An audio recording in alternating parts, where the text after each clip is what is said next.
You know Santa Claus, the jolly man in red who rewards good children with presents and leaves coal for naughty ones.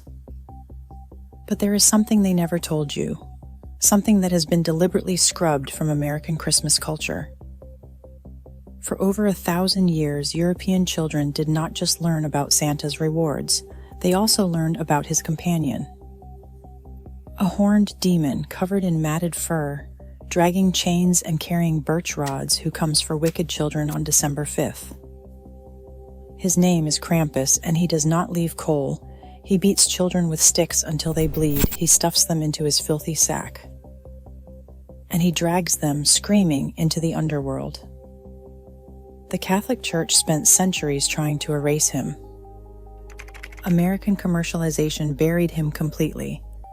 But every December 5th, in Alpine villages across Austria and Germany, men still dress as Krampus and terrorize the streets in rituals that would horrify modern American parents. This is the Christmas tradition they never taught you.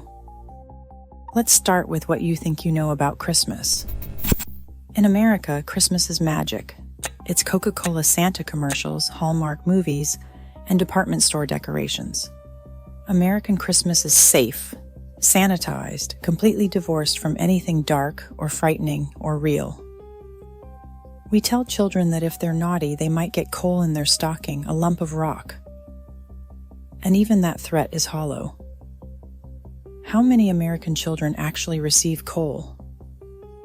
The threat has no teeth. This wasn't always the case. For most of human history, winter was terrifying. Before central heating, before grocery stores, before modern medicine, winter meant death. People starved, they froze. Children died in their sleep from cold and illness. The sun disappeared for months and darkness dominated. And in that darkness, people believed things hunted. Not metaphorical things, real things, spirits, demons, the dead. Winter wasn't a season of joy, it was a season of survival. European Christmas wasn't about rewards, it was about consequences. About teaching children that their behavior mattered. That there were real, physical, painful punishments for wickedness.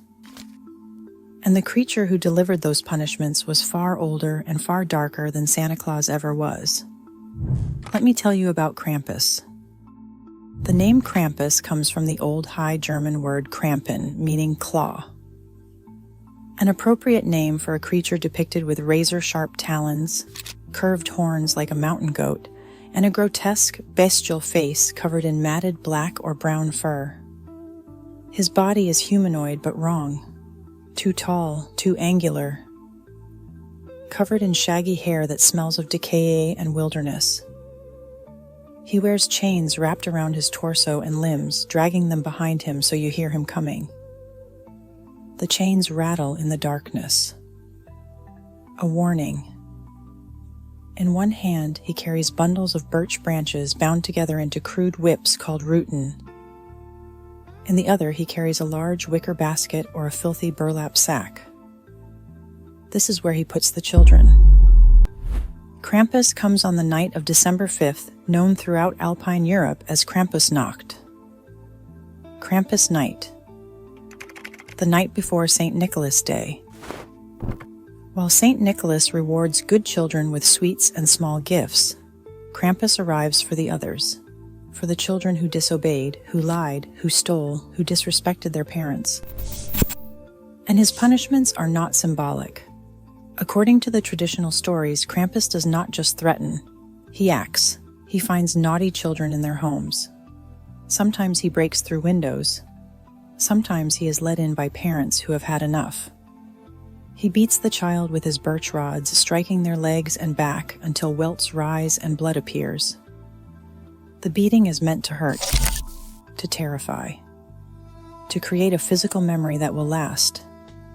Then, if the child has been particularly wicked, Krampus stuffs them into his basket or sack. He drags them away from their homes, away from their parents, away from everything they know. And according to the darkest versions of the legend, he takes them to hell, literally, to the underworld, where they will be tortured or eaten or simply kept as slaves. forever. Now you might be thinking this is just a fairy tale, an exaggerated boogeyman story. And you would be wrong. Unlike Santa Claus, who is a relatively recent commercial invention, Krampus has roots that stretch back over 1,000 years. Long before Christianity arrived in the Alpine regions of Europe, Krampus existed. He is older, much older.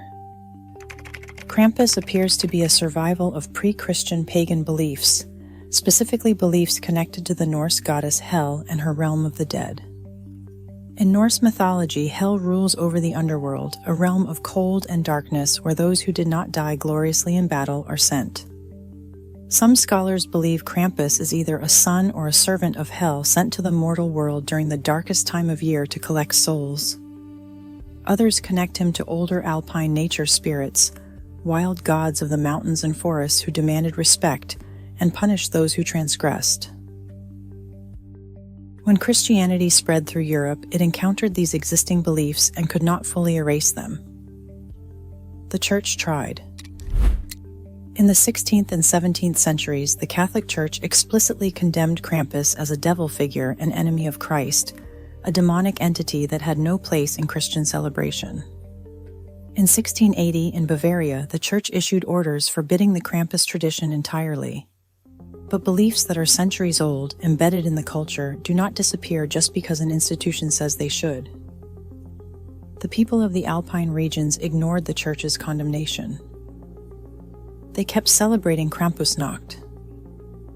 And eventually, the Church did what it always does when it cannot defeat something. It absorbed it. It Christianized it. It turned Krampus into a companion to St. Nicholas, a servant of a saint rather than a pagan god. The Church took a pre-Christian demon and gave him a new job description. But they could not change his nature. They could not make him less terrifying, because the terror was the point. If you are finding this as disturbing as it is fascinating, make sure to subscribe to the channel, because what happened to Krampus in America reveals everything about how we have sanitized and destroyed the actual meaning of our cultural traditions. Let me describe what Krampusnacht actually looks like. Because this tradition isn't some ancient relic, it's happening right now. Every December 5th, in towns and villages across Austria, Germany, Hungary, and Slovenia. As night falls on December 5th, men from the village gather and put on elaborate Krampus costumes, hand-carved wooden masks with real horns, some weighing over 30 pounds. Full body suits made from animal pelts, matted and filthy looking. Heavy chains wrap around their bodies and drag behind them on the cobblestones. Dozens of heavy cowbells hang from belts, so every movement creates a deafening cacophony. They carry their birch rod bundles freshly cut and bound. Then they take to the streets. The Krampuslauf, the Krampus run, begins. Groups of these creatures, sometimes dozens of them, rampage through the town. They run, they growl and roar. They charge at spectators, especially children. They swing their chains, they brandish their birch rods, and actually strike people with them. Not gently, not symbolically. They hit hard enough to hurt, hard enough to leave marks. Children scream, some cry, some try to run. Parents hold their children back, or sometimes push them forward. Because being chased by Krampus, being swatted by his birch rods, is part of the tradition, part of the experience, part of the lesson. American parents would lose their minds if something like this happened in a U.S. suburb. Imagine if mall Santas were accompanied by men in demon costumes who chased children through parking lots while swinging chains and hitting them with sticks. The lawsuits would be filed before the first child stopped crying. But in Alpine Europe, this is normal, this is tradition, this is Christmas, and it's not just Krampus. In Iceland, there is Gryla. She is an ogress with 15 tails and hooves. She descends from the mountains during Christmas, captures misbehaving children, stuffs them into her sack, takes them back to her cave, and boils them alive in her cauldron. Then she eats them. This is a story Icelandic parents have been telling their children for centuries. In France and Germany, there is Hans Trapp. According to legend, he was a wealthy landowner in the 15th century who was excommunicated for being so cruel that he made a pact with the devil. He became obsessed with eating human flesh and was caught trying to murder and eat a young shepherd boy. God struck him down with lightning, but his spirit still wanders during Christmas looking for naughty children to satisfy his hunger. In Pennsylvania, Dutch communities in the United States, there is Belsnickel, a furry, filthy companion to St. Nicholas dressed in dirty furs and carrying a switch to hit naughty children. He throws candies on the floor and watches to see which children greedily lunge for them. Those children get switched for being greedy. Belsnickel's visits are tests, and the punishment for failure is immediate and physical. European traditions around Christmas are filled with figures who punish children. They hurt them physically. They kidnap them. They threaten to eat them or drag them to hell. So here's the question. If these traditions are so old, so widespread, so deeply rooted in European culture, why do American children not know about them? Why is American Christmas all Santa and Rudolph with no Krampus? Krampus came to America with European immigrants in the 18th and 19th centuries. German and Austrian immigrants brought these traditions. There are records of Krampus celebrations in German-American communities well into the early 20th century. These customs existed here, but something happened that would fundamentally change American Christmas. The commercialization of Christmas began in the late 19th century and accelerated through the 20th century. Christmas in America became a product, something to be sold. Department stores needed children excited about Christmas so parents would buy more. Toy companies needed Christmas associated with receiving, not with punishment. Coca-Cola needed a friendly, approachable Santa for their advertising campaigns. In 1931, Coca-Cola commissioned artist Haddon Sundblom to create paintings of Santa Claus. Sundblom's Santa became the definitive American Santa, jolly, rosy-cheeked, wearing red and white, Coca-Cola's colors, completely safe and non-threatening. American Christmas became about consumption and spending money. It became about making children happy, so parents would spend more. And you cannot sell fear. You cannot commercialize terror. You cannot build a profitable holiday season around a demon who beats children with sticks and drags them to hell. So Krampus had to go, along with the other anti-Santas and with any tradition that suggested children might face real consequences for bad behavior beyond not receiving toys. By the mid-20th century, American Christmas had been completely Disney-fied, stripped of anything dark or frightening or meaningful. And the result? American children stopped believing in consequences. Modern American Christmas tells children that if they are naughty, the worst that happens is they get less stuff. There is no pain, no fear, no actual punishment, just the absence of reward.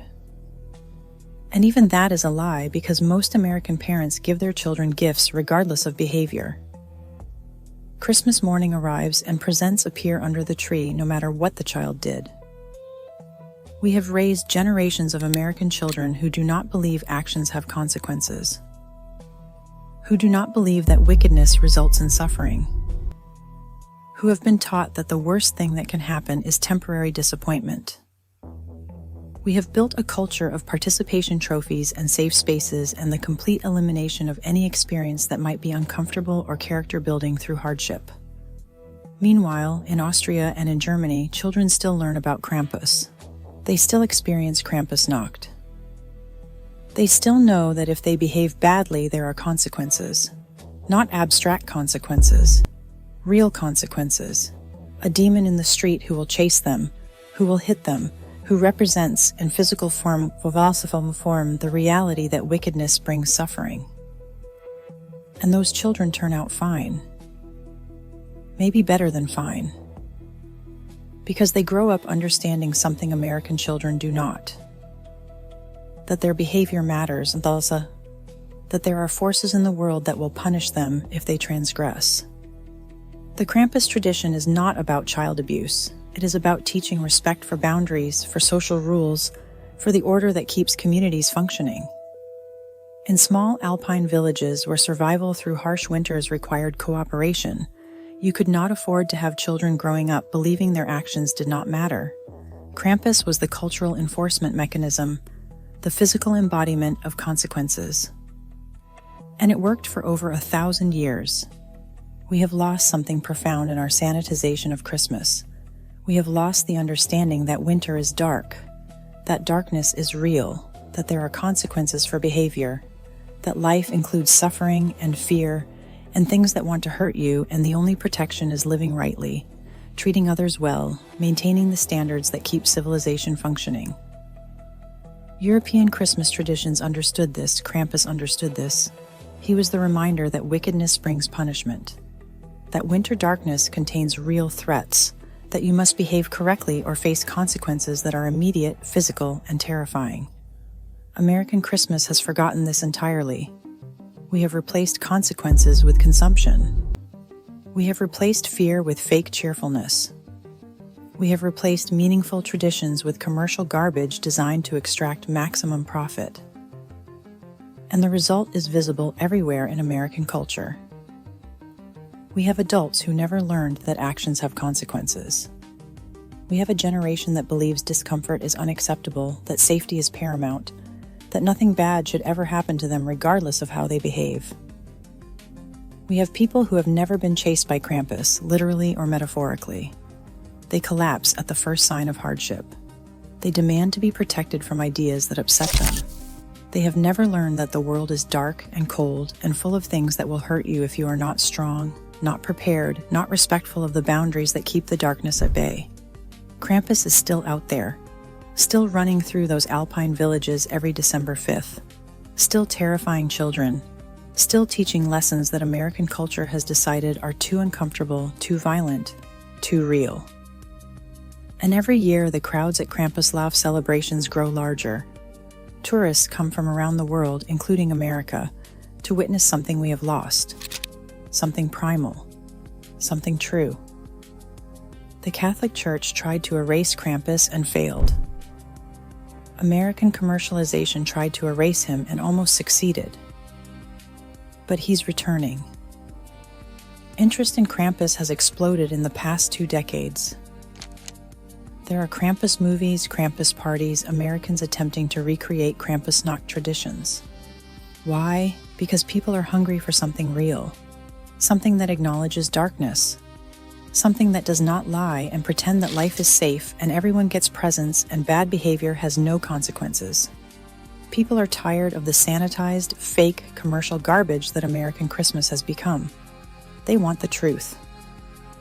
And the truth is this: winter is dark, life is hard, your behavior matters. There are consequences for wickedness. And somewhere in the Alpine darkness, on cold December nights, Krampus still runs. Chains rattling, bells ringing, birch rods ready.